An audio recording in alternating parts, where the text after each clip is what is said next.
Facing challenges and overcoming setbacks is part of doing business. Whether you have the expertise to survive them or not could mean the difference between success or failure.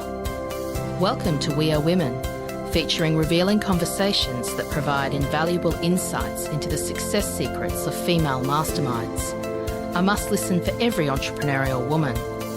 Now here's your host, Janine Vosper.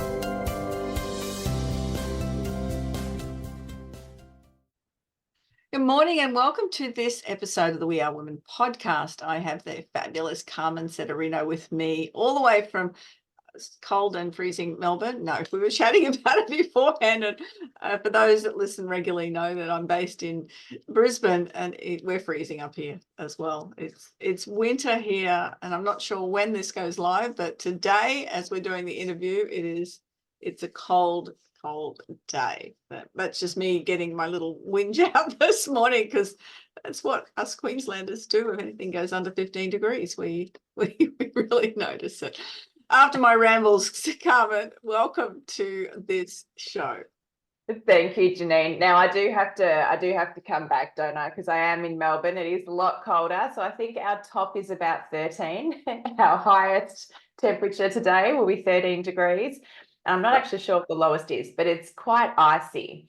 I don't think we can compare ourselves to the UK though, can we? They get a lot colder than we do when it's their winter. Yeah, most definitely. I interviewed someone the other day from Toronto, and they were a summer, and their temperature was colder than what it was here in Brisbane. Oh, wow. Yeah. No good. I think we're getting to 24 today, and the sun's out. It's gorgeous. So anyway, yes, I know. Yeah. Anyway, let's get back on the topic. A little bit about Carmen. Carmen is a business and marketing professional with over 2 decades of experience across multinational enterprises. Discovering a love of acting at an early age, she formally trained at Monash University, completing a Bachelor of Performing Arts with honours. Carmen combined her business experience and acting training to found Illuminated Story. Carmen's primary focus is helping professionals empower their potential through speaking with impact in their role. She truly coaches the individual to ensure their message is heard and felt. With her approachable, warm manner and strength-based approach, Carmen's clients often build their skills to a point where they can take on opportunities with confidence and achieve outstanding results. For those listeners that, again, are here regularly, you'll understand why I just really wanted to interview Carmen, have this conversation, because we are on the same page with so much of that, Carmen. And I thought it's always great to have the similar conversation, but also getting things from a different perspective and a different method. So thank you very much for being on. And I'm just reaching out a screen to grab all of those notes. Welcome. No worries. My pleasure. It's great to be here. And I thought the same thing. When I got the invitation to be on the show and had a look at what you do, I thought, oh, this will be fabulous. We'll be able to talk about lots of things that we no doubt will have in common. And what I love in the intro is talking about that people can take on opportunities and they have that confidence to do so. And I think that's probably, the point that comes from me is just seeing people succeed. Yes. Isn't it interesting the amount of people I'm sure that you talk to as well when they're in, discovery and trying to figure out if they want to put time and effort into working on this skill, that are giving up opportunities because they just don't want to put themselves out there. So they're getting invited to come and speak at industry events and on panels, and potentially even invited or being told that they're being earmarked for future leadership roles. Sometimes they're already in. I spoke to someone who was a CFO recently, and he's being tapped on the shoulder and said, we think you've got the opportunity to be the group CFO. And the response is, I can't take that on. I can't take that opportunity because I can't stand up and be in front of the crowds or the people that I know I'm going to have to be in front of and confidently be me. It's like they're very good at what they do. They're confident in the one-to-one. They're potentially even confident in small groups. But as soon as the group gets a bit bigger, it's like they can't be themselves up there and be the leader that they already are. So, you know, it's a privilege and absolute pleasure to help people be able to do that in those situations. Most definitely. And as we know, it doesn't matter whether you're talking to 10, 100 or 1,000. It's the same thing. It just, there's more eyes looking back at you, which is what's the terrifying factor. So tell me a little bit more about Carmen and the acting and what got you into doing this. Were you always that child that was, you know, running around, putting on little shows and doing things like that? Do you know what? I was, but I do have to say that I was also very shy. So I was a contradiction.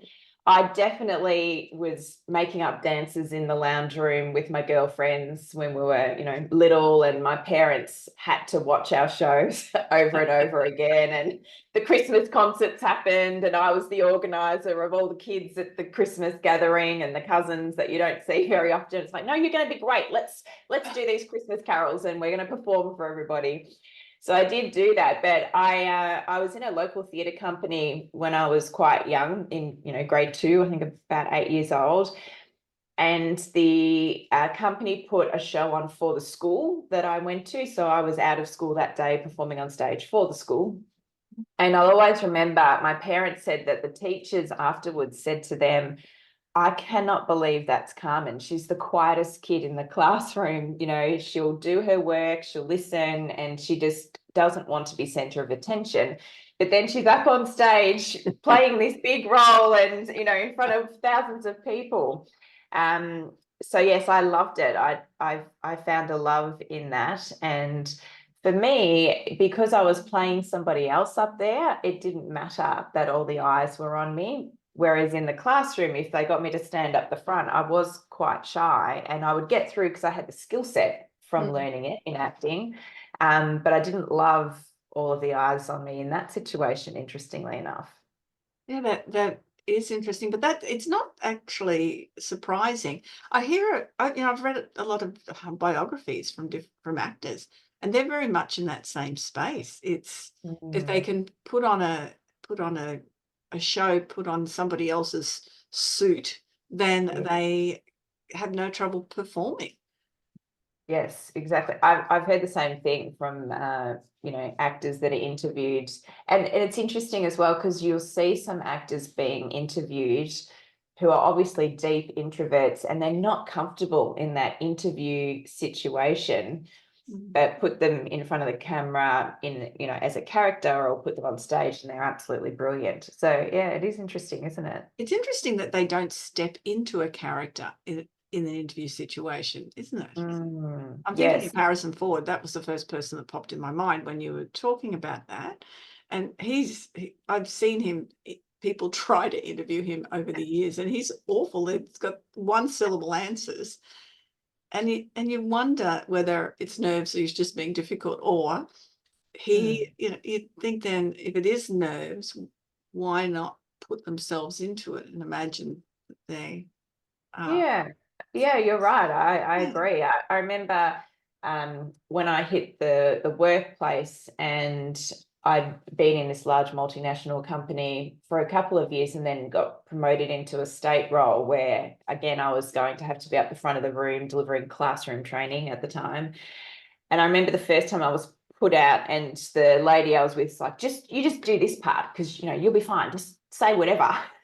And I was mortified because I didn't know what I was supposed to be saying, and I didn't do a great job. Let's just say I did all of the things that my clients talk to me about, where the voice kind of breaks up, and you get the audience definitely could have told that I was very, very nervous and not particularly confident. And so for me, in that instance, I didn't know what I was supposed to be saying, which is never ideal. People come to me and say, I'm fine as long as I know my content. I'm like, well, you shouldn't be fine if you don't know your content, because if you don't know what you want to say, then that's really challenging, or if you don't know about the topic that you're supposed to be an expert in, then you should be nervous. Yeah. So for me, it was about making sure I was very clear on what I wanted to get across. But then using all of the skills that I had learnt in acting to be more confident in those situations and to be able to be me up the front and still show that confidence. And as I said in the beginning, it's like being the person you actually are when no one's watching. So being that confident person that you are in those small meetings and those one-on-ones, but in that larger group scenario. Yeah, So I guess I it's love kind that. of like putting on, a I love persona. that statement, being the person that you naturally are. You know, that is such important. We come from different spaces. I was always in sports. I was never the dancing kid or the acting kid, but I was always the one that was over talkative in class. So I was the opposite to Okay. to you know, the disruptive, but it was fine. I got good marks because I just annoyed others. And That's good. and part of that for me, I have opinions on lots of different topics, as we do, and I tend to, you know, share them. So that's such a different space to, isn't it? And one of the things I love impromptu speaking. There you go. But if someone said, "Hey, I've turned up to watch an event," and someone says, and I mean, I've got the skill base now and the knowledge and the content and everything. But said, "Oh, I need someone to talk on this random topic for 45 minutes and engage people doing so," and I'd be, yeah, sure. You'd be hands up. Yeah, I love know. that. I'm a contradiction when it comes to that with most people. Well, that's a good skill to have, and it's one that I actually do make my clients do when they come in. I do impromptu sessions with them and say, "All right, so you're going to talk about this, but it could be talking about a stapler."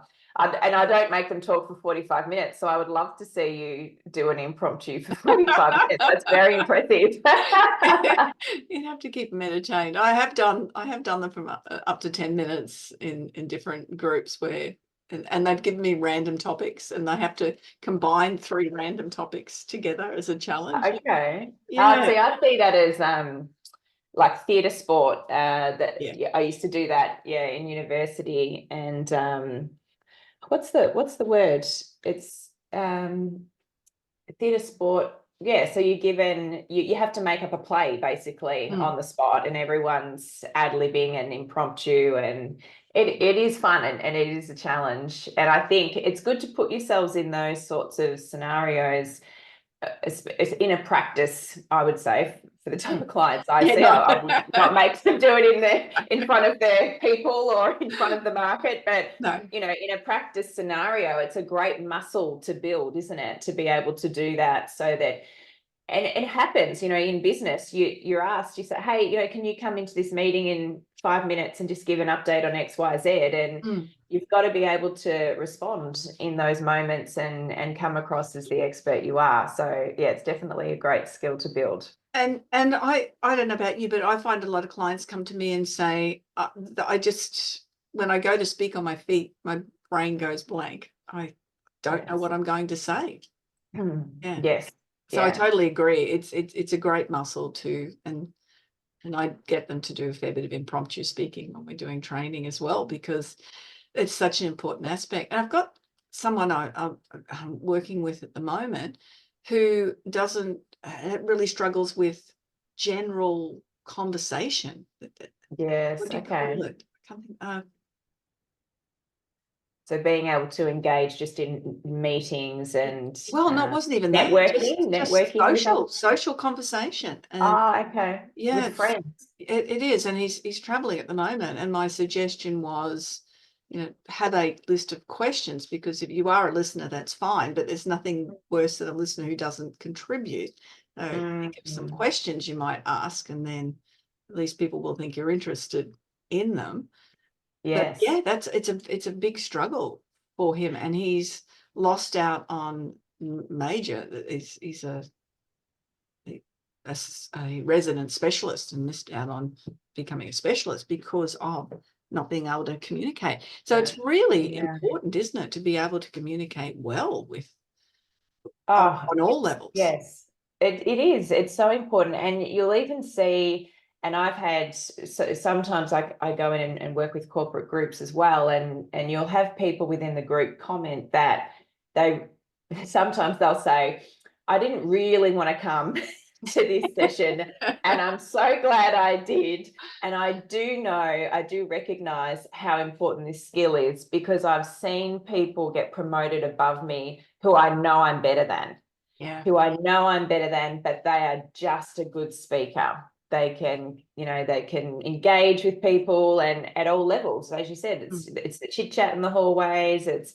It's going out to potentially a network. If it's a large company, you have to go visit maybe stores or branches, and being able to walk through a very large office and just say hello to different people, and all the way up to actually formally addressing the group and speaking.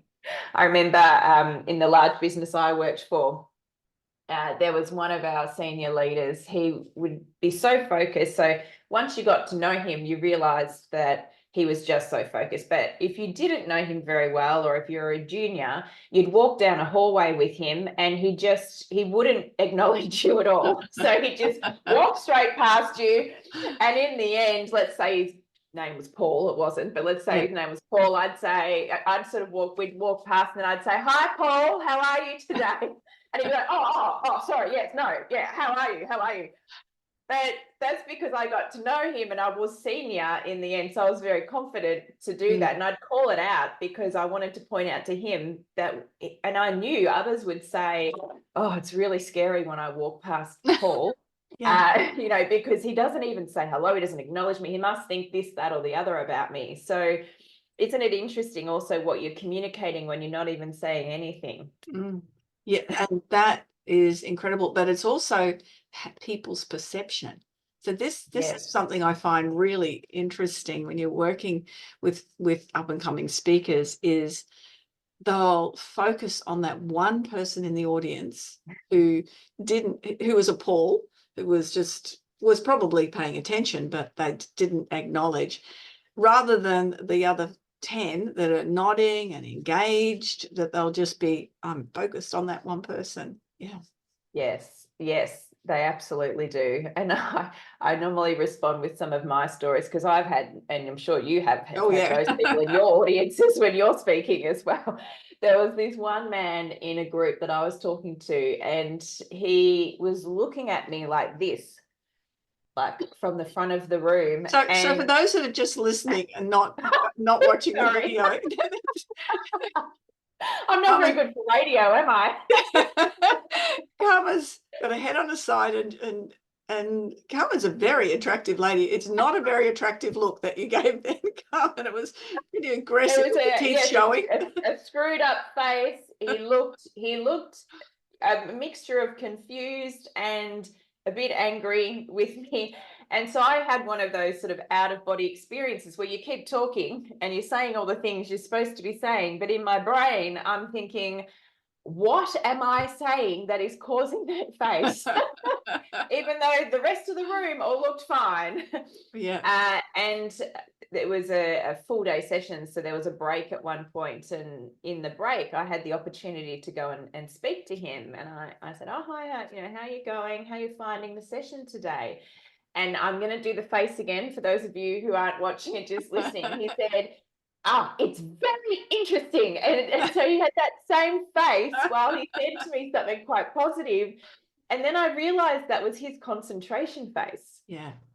But my initial reaction was that I was doing something really terribly wrong for that face to be happening. And so you're absolutely right. And look, sometimes that person maybe isn't that interested in what you're saying, but if you've got 90% of the room, then you need to not let that put you off, and continue to give. I call it, when you're up there, you're giving something to the people in the room. So keep giving to the people that want to be there and are listening. Yeah, that's a great point, is to keep giving. I remember one of my clients telling me that she had put together this session and there were some leaders of the business in it, and it was a training of what they and ideas for what they were moving forward on.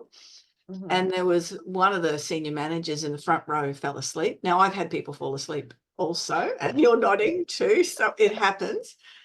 Different things happen. And the what she said, you know, so she's just focused on this guy falling asleep the whole time. And then when she'd finished, he came up to her and he said, look, I'm really do apologize. I've got a brand new baby in the house and I am just falling asleep everywhere. What I heard is brilliant. I want you to come and deliver it to my team." Amazing. And Yeah. And yeah, and isn't all that- she had thought yeah. about was he was falling asleep. It Yes. was- You just don't know what's underneath. It's like that iceberg image, isn't it? You know, you only see the tip of the iceberg. And I had a lady once because she could tell I was trying all my tricks to get her in. And in the break, she came up to me and she said, "Look, I'm really sorry. I know that I look like I'm not paying attention, but my mum's in hospital. And if this phone rings, I have to leave like right now."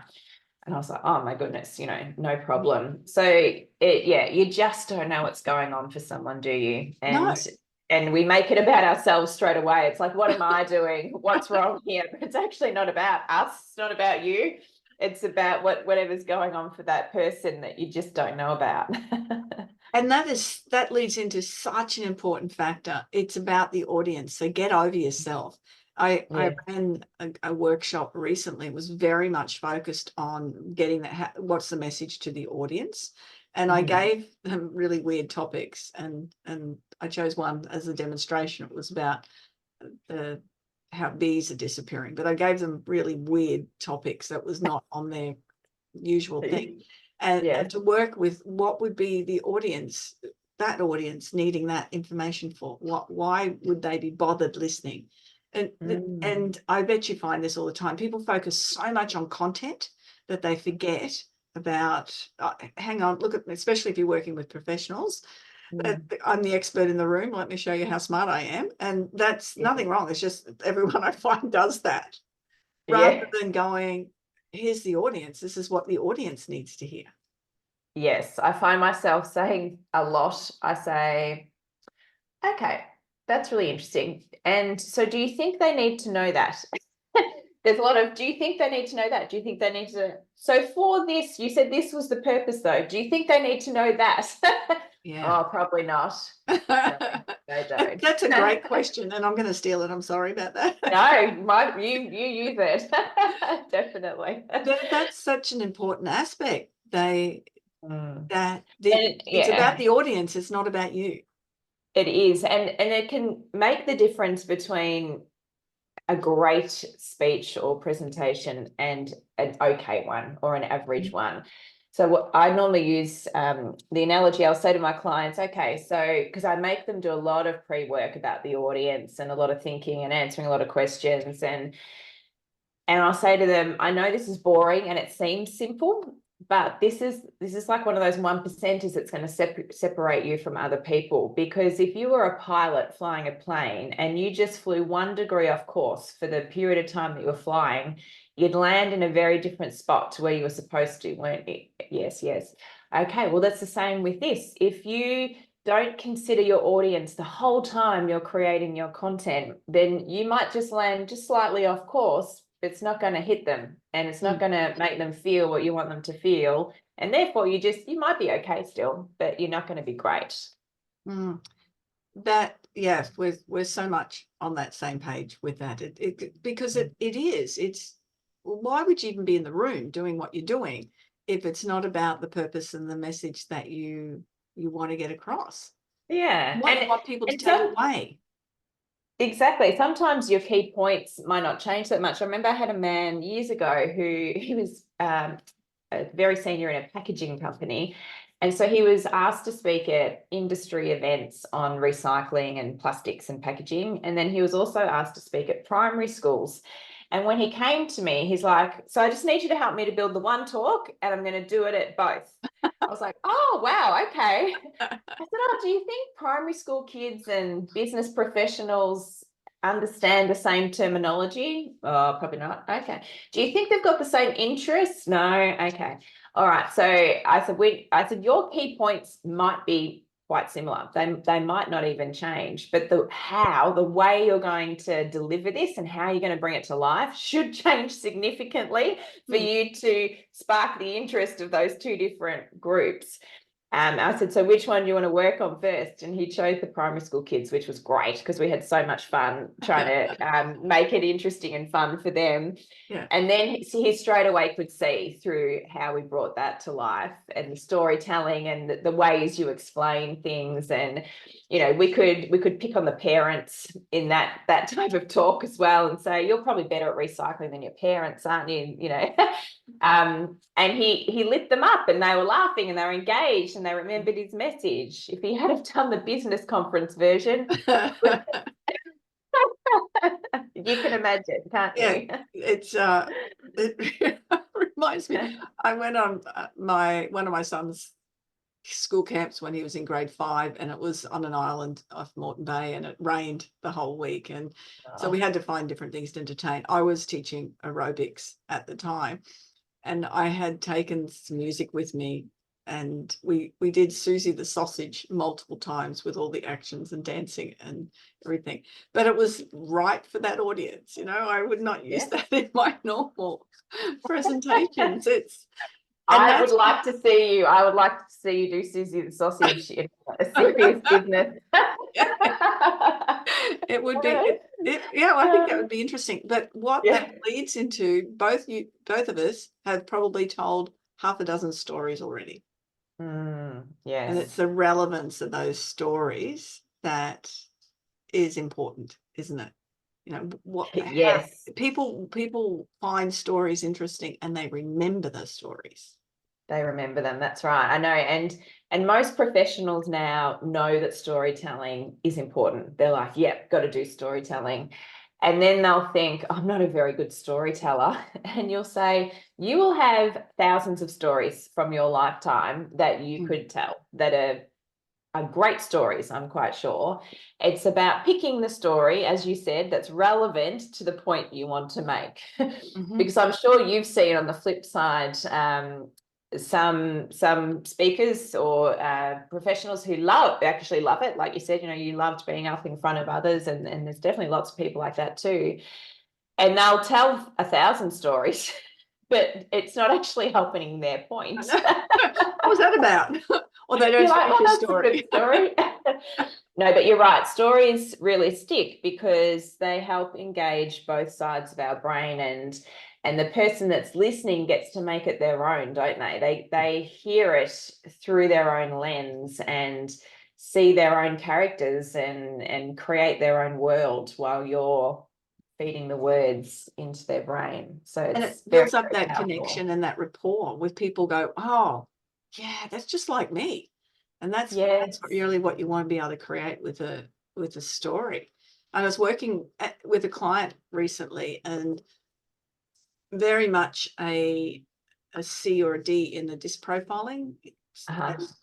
They had to go didn't have to. They were going to the US to build rapport and build connection with possibility of a huge business opportunity. Amazing. And it was, we've got the prospectus, we've got all the data, we've got everything. Have they seen that yet? Yeah, they've seen that. Okay, now it's up to you. And it was really interesting working with her and that's what I love, that part of it. I haven't got any stories. Well, let's just chat for a while, and there's stories where how the family business started and growing up on the islands, and it was amazing. Yes. Yeah. And I love there was a lady I worked with years ago. She was amazing. So she'd found herself in the managing director's role. And when she rang me, she'd walked out of a meeting that had about 40 people in the room because she just didn't want to speak in front of everybody. And we got working together for a while, and she was one of those. She's a trained engineer, so that was her background. So I would say definitely that CD side of the wheel if we're looking at DISC. And she didn't think she had stories either. And she told this beautiful story about when she used to be rowing, and how she rowed out, and she thought she was going to beat all of the men and show them, and then she ended up like pretty much in the dark out in the sea because she'd lost her way, and how she had to find her way and get back in. And it was very relevant to her message because it was all about leading her team, and it was during the COVID time, so it was very, very challenging. And she wanted to show them that even though you can get lost in the dark, you can row yourself back in and you can find yourself again.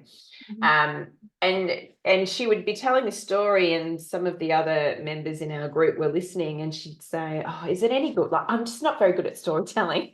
And the group were like, "Yes," like they were riveted. They were right in with her. So yeah, it is interesting what people just think, oh, that's just an irrelevant story about when I was younger or something that happened to me. They're not going to want to know that.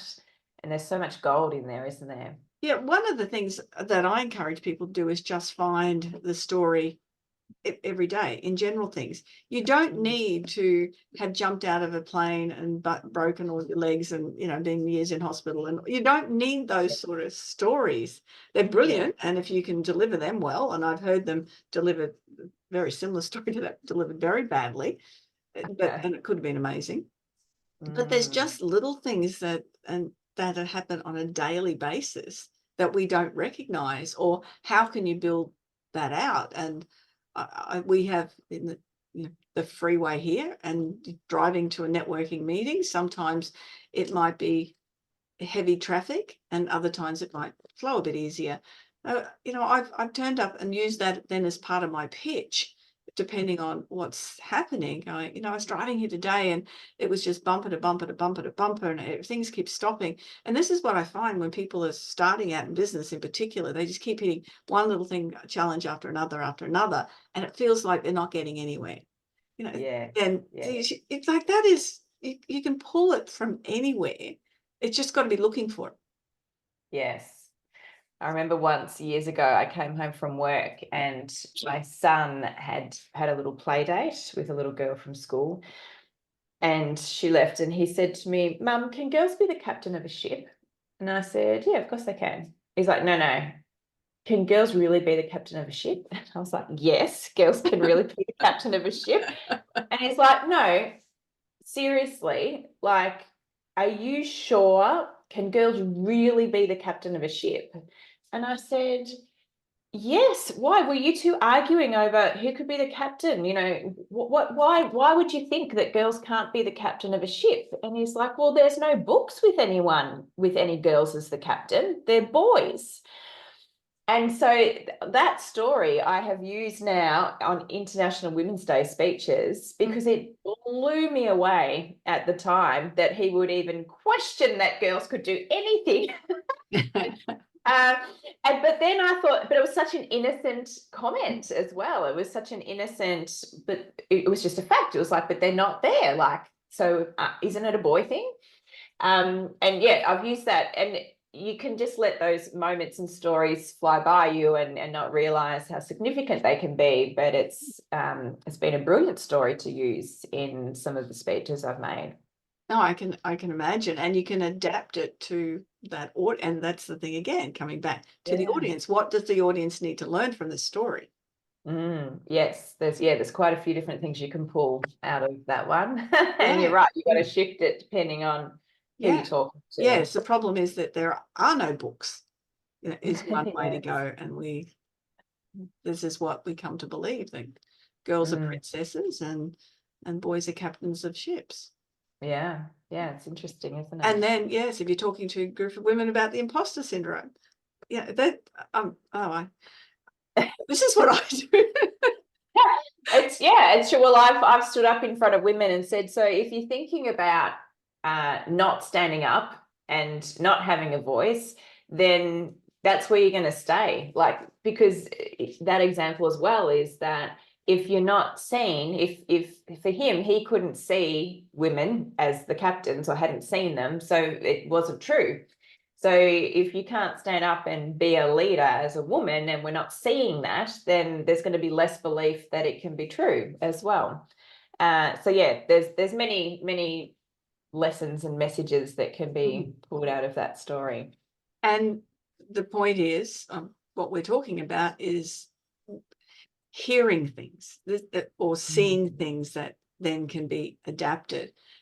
One of the Yes. things that I've got so much better at is hearing people's stories. When people will say the words, I run a retreat each year. It's a branding retreat. And I work with a stylist and a photographer, and I help people pull their story. And we put a story brand book together. Oh, beautiful. Yeah, it is. It's always in the tropics in winter. So it's Oh, lovely. yeah. Sounds good as a Melbourne person. But what I do is help people put their story together. I give them a formula, and then they do it, and then I edit it. And reading these the stories and going, well, what was the point of me telling you that? Well, you know, one of the ladies this year is a lawyer, and she really does well in family law. That's her thing. But it was part of her story was not being able to have children, and you know, so we adapted how that means, why it's so important and why children are so precious to her now. And so you can, there's stuff that we do and we've collected that is really relevant. And that's where it comes to the sales and marketing part that I see as also is, wow, that is so strong a point to make. And so how are you standing out as someone different if you are, you know, a lawyer who recognizes how precious children are, and that's family law, that's their priority. Yeah, there's stuff there. It's just that you've got to be it's hearing yourself, really. Yes. And it's usually everyone's own words. You're saying it, I just hear it. And you don't recognize the power in it. Yeah, absolutely. I was working with a client recently. He runs a big building company, and they specialize now in like retirement homes and senior living communities. And the same thing, he was talking to me, and I'm like, oh, you know, so why did you decide to do that? Because I used to do high-end residential homes. And he said, oh, we just, you know, once we got into the space, we realized how special it was, because it can be, what do you say? It can be the first time they're moving into a newly renovated space and the last home they'll ever live in. I was like, oh, wow. And he was telling the story about the moment when they realized how special it was. And I said, this has got to be part of your pitch. Like it wasn't like it was all about KPIs and dollars and, you know, this, that, the other. I'm like, this is really important, because the reason why you've built such a successful business is because you actually care about the people that you're building them for. And this is absolutely part of your story. So you're right. And sometimes it takes someone else to hear it, doesn't it, for you to realize how special it is, and then have the confidence to use it in an effective way. Yeah, because that's just what it is. I mean, that's no big deal. It's just that's just what we did. Yeah, that's right. Exactly. And coming back to that, you know, the glass ceiling, and I love that story that leads into that. But that success for women, and you know, it's that confidence that we started to talk about earlier and it's just that belief that someone's going to listen to me and what I've got to say is worthwhile. Yes. Yeah, I think in one way I'm lucky, because the business I grew up in, like I literally started there in my early 20s and then left as I was turning 40. Maybe it was my midlife crisis, and then I started Illuminated Story, my own business. But it was a very male-dominated industry that I was in, and I was one of very few women who had worked up to senior management within the company. And you didn't have a choice but to speak up. And you had to, which is not a great cultural thing. It was a great company to work for, but you had to yell over the top of other people, sometimes in meetings, or speak loudly, or just keep talking over the top of somebody else if you wanted to be heard. I remember once a new senior female came in, because often you got promoted from within this company, but a new senior female came in at that level, and we were talking about our values and reassessing them. And she said, do you think that we should make a point of letting more voices be heard in meetings, because there's some quieter people in the room who just don't get an opportunity to contribute because of everyone else that, you know, who's loud. And I remember the senior leader at the time, who was a male, he's like, no, that's ridiculous. It's just a rite of passage. You just got to learn how to do it. Like, this is just how it is, kind of thing. And I actually don't think that would happen as much today. I think we've progressed even since then. But it's interesting, and I don't know why, but for some reason as women, we just tend to hold ourselves back more. We let others speak. We're being polite sometimes when maybe you shouldn't be. Maybe you should jump in and not be polite and put your point of view forward. That's no doubt just as valid as anybody else in the room that's speaking. No, and so that's such a good point. I've just finished watching the 3rd series of Bridgerton. Okay, I haven't seen that. I need to watch that. Yeah, Is it good? yeah, it's very good. You haven't watched any of it, or just not? No, I haven't, but I need to. I've But seen it's clips on set- social media. the culture is very much that women don't have a voice, really. And in Right. the 3rd series, there's been this author that's been like a gossip author all the way through. And I won't say much more than that because you haven't watched it. Other people may not have as well. But she gave voice through the publications. She did not have a voice at all, and gave voice through publications. And it was a real shock and offence, and because of the things that she'd written, which were actually facts. They weren't real lies or anything. They were just gossipy facts. Okay. But it was then the how dare that a woman do that also, because it's just that that's a man's role, you know, and all that in that period. And this is the Tom, you know, it's the elites in whatever it's meant to be, England. It's very different than what your expectation of that is, but that's their role, and they're held up just to be married off, really, to find someone to. And so part of that's deep seated in women. It's changing a lot, and we don't have to lose our feminism. Feminism, that's the word. Femininity. Yeah, femininity. And we don't have to lose that. Yes. But we can still have a voice, and that's something big. And that, you know, as I said, I have opinions, and I voice those opinions. But that's another reason I do, is because so many other people go, well, what will people think of me if I say that? Or, yes. Yeah. Yes. And it is interesting what you said about we don't have to lose our femininity, because and I think I absolutely did become more masculine in that organization, because that seemed to be what had to happen for me to be heard. And since starting my own business, I've really noticed that I've really embraced being more feminine again, from, you know, how I dress to just every part of it. And I've had to actually learn not to interrupt people, which sounds awful, because I'd learned that. I'd learned to interrupt and jump in and jump over the top of people. And that obviously doesn't happen in all businesses, but also it's not a good thing for me to do in the role I'm in now. So going into different organizations, I've had to really catch myself at times and think, just be quiet for a moment, Carmen, and then there'll be the opportunity for you to speak. It's not that I'm holding back, it's that it needs to be done differently, and it doesn't need to be as aggressive as potentially it was in the past. So I agree. You don't need to become male to be a great leader or be seen as powerful or someone that people want to follow. You absolutely don't need to do that. And I do also want to say that I think that great organizations have both men and women in leadership. So I think that blend of both men and women is very important. And when you get either or out of balance, there's challenges in those settings. I agree with that.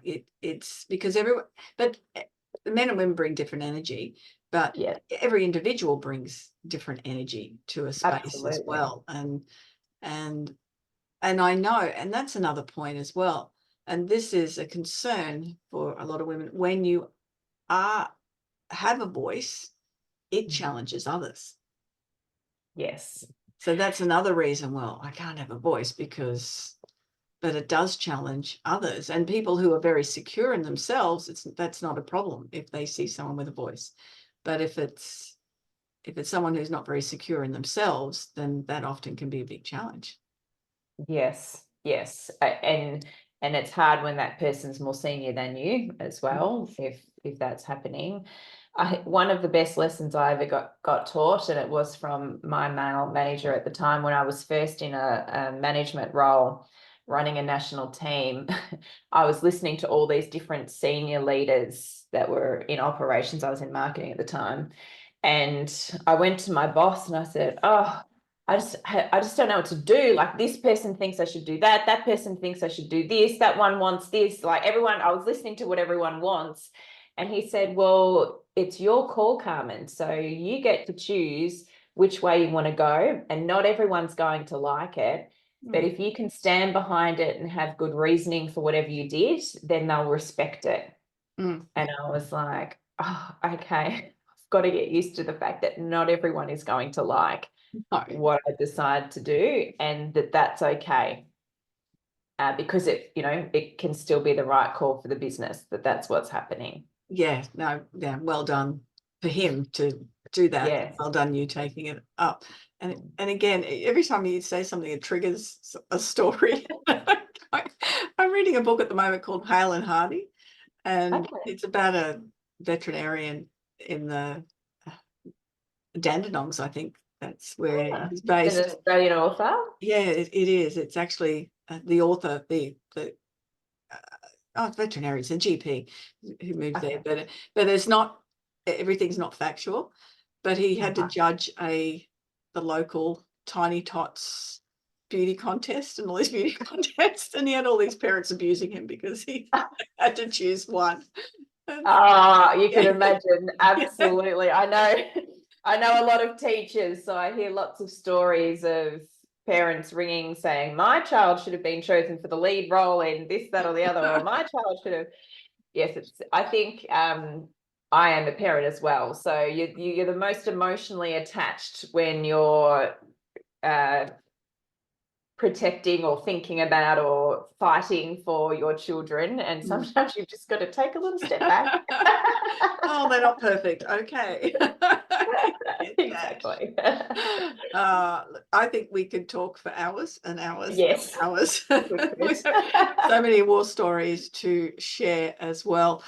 When we finish up these, we wrap them up with 3 takeaways, Carmen. There's been so many in our conversation, and that's what the beauty of it. Just having a conversation, you don't have to say, necessarily, which we're going to do now. These some takeaways, but you don't have to make points. The points are made in the conversation.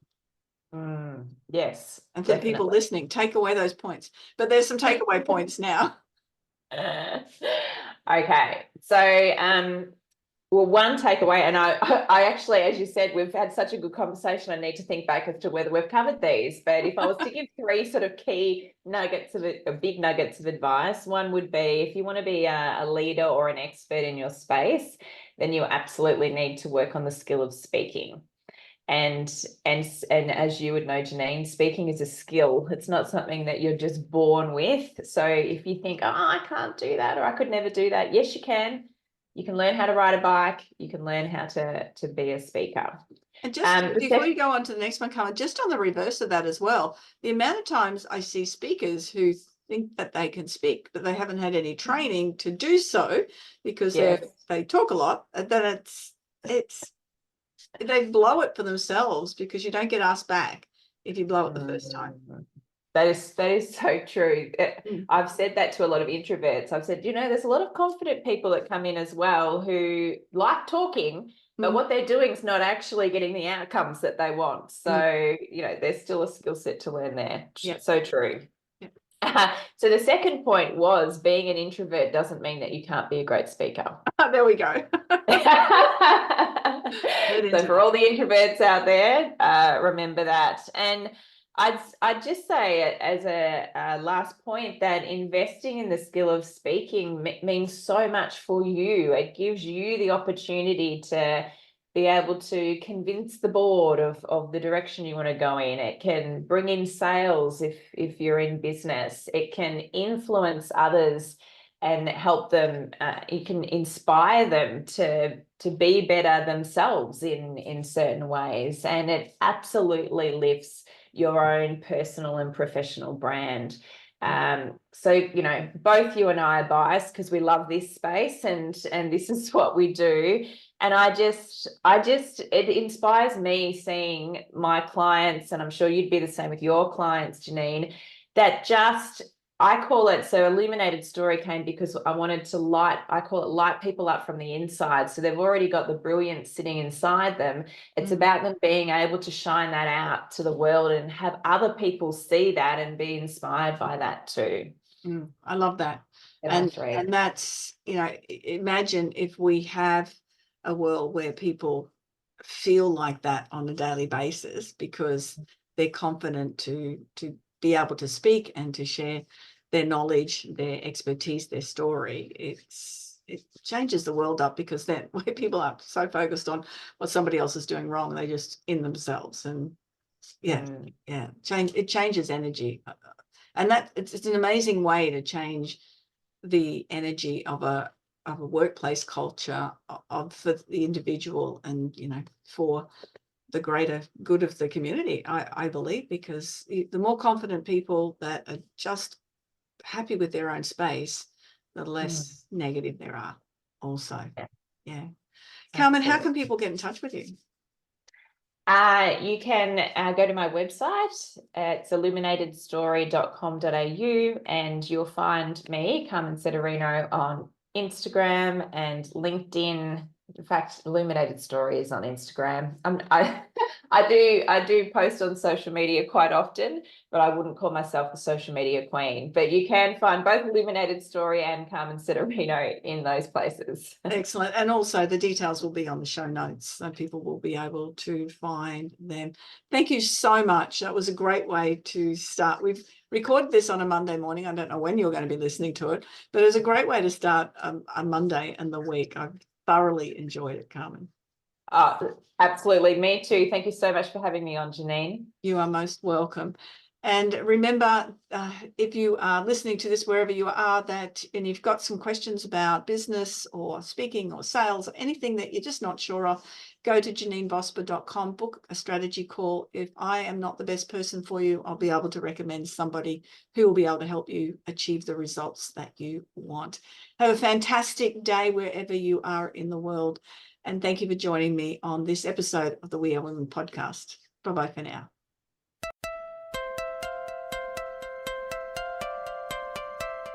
So, do you feel stuck in a rut in business? Visit speechperfect.com.au and download Janine's free ebook to avoid the 5 most common stumbling blocks women face in business. It's jam-packed, full of tips to overcome the barriers that could be holding you back from the success that you dream your business will be. We would love you to leave a review of today's episode and share this podcast with other women in need of entrepreneurial inspiration. Subscribe to the next episode now and join the We Are Women community.